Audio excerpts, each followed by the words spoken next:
선거제와 검찰개혁 법안 등의 패스트트랙, 즉 신속 처리 안건 지정 추진을 위한 여야 4당의 협상이 난항을 겪고 있습니다. 자유한국당은 4당의 공조를 막기 위해 힘을 쏘는 모습입니다. 국회 취재기자 연결해 보겠습니다. 지성림 기자. 네, 오늘은 중앙선관위가 국회에 선거구 획정안을 제출해야 하는 마감 시한입니다. 더불어민주당과 바른미래당, 민주평화당, 정의당 등 여야 4당은 오늘까지 선거제 개혁과 관련한 단일안을 도출하겠다고 했지만 협상이 난항을 겪으면서 약속을 지키기 어렵게 됐습니다. 특히 선거제 개혁안 등의 패스트트랙 추진을 위해서는 원내 3당인 바른미래당의 공조가 필수인데요. 바른미래당에서 패스트트랙과 관련한 내부 조율에 실패했습니다. 바른미래당은 어젯밤 9시부터 4시간 동안 긴급 의원총회를 열고 이 문제를 논의했지만 당내 이견만 재확인했습니다. 결국 바른미래당 김관영 원내대표는 여야 4당의 패스트트랙 협상이 오늘 마무리되기는 어렵다고 밝혔습니다. 한편 한국당은 긴급 의원총회를 열고 여야 4당의 패스트트랙 공조를 저지하기 위한 대응책을 논의했습니다.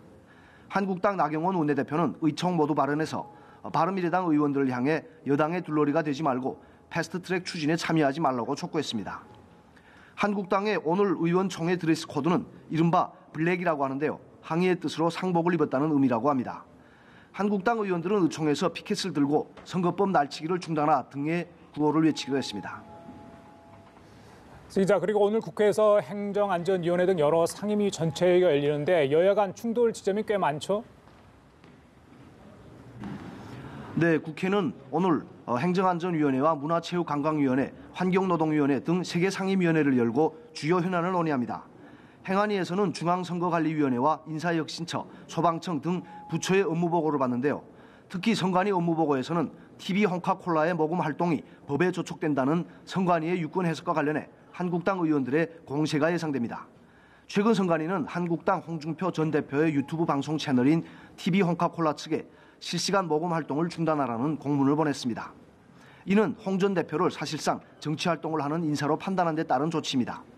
한국당 의원들은 또 청와대가 지난 1월 조혜주 선관위원 임명을 강행한 데 대한 선관위의 공식 입장을 요구할 것으로 보입니다. 환노위는 산업안전보건법, 최저임금법, 고용보험법, 근로기준법 등 노동 분야의 법률안을 심사하고 고용노동부의 업무보고를 받습니다. 문체위에서는 박양호 문화체육부 장관 후보자에 대한 인사청문회 실시계획서와 자료 제출 요구를 의결할 계획입니다.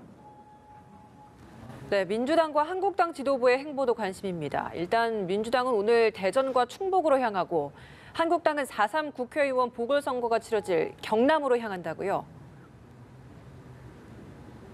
네, 민주당은 오늘 대전과 충북에서 예산정책 협의회를 열었습니다. 이해찬 대표를 비롯한 당 지도부는 조금 전인 오전 10시 30분부터 대전시청에서 현장 최고위원회와 대전 예산정책 협의회를 열었습니다. 오후 2시에는 충북도청을 찾아 충북예산정책 협의회를 엽니다. 한편 한국당 황교안 대표는 경남 창원과 통영을 잇따라 찾아 4.3 국회의원 보궐선거 지원에 나섭니다. 황 대표의 창원 방문은 대표 취임 후 3번째나 되는데 이는 창원 성산 보궐선거에 힘을 보태기 위한 행보로 풀이됩니다. 황 대표는 통영에서는 보궐선거가 치러지는 통영 고성지역구의 정점식 후보 선거사무소 개소식에 참석합니다. 지금까지 국회에서 연합뉴스TV 지성림입니다.